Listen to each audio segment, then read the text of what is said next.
was something that you hear about, it's a fishbowl, all these different things, but you never really truly feel it or can understand it or grasp it until you're actually living it.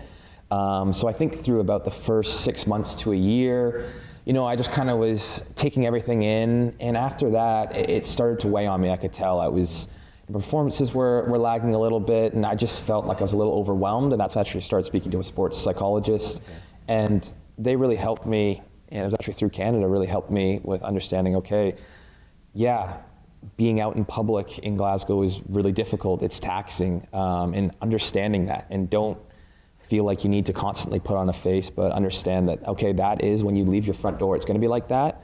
So you need to have, alternate ways to just completely decompress. And that's when I decided I was going to move from a flat in the West End and move out and get a house with a private garden and everything, so that, we could have the dog running about and just have a bit more privacy.